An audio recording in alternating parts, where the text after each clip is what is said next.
How to see first Instagram messages without scrolling. Hello guys, this is Atticus and welcome back to another tutorial video. In today's video, I'll teach you guys how you can see first Insta message without scrolling. So let's get started. First thing you will need to do is open up your Instagram. Now the first method that I will show you will only work for a really new account where you do not have a lot of messages.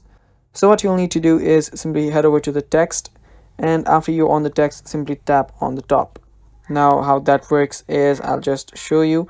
So if you're on a text, simply tap on it, tap on the top of the screen, and it will simply take you to the top, and that is basically how you can reach to the first Instagram message without having to scroll them.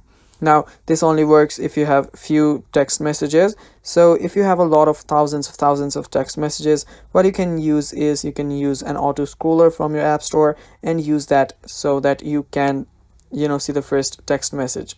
Most of the auto scroller do not actually work on your Instagram, so make sure that you find the correct one. And yeah, that should be it. That is how you can see the first message on Instagram without scrolling.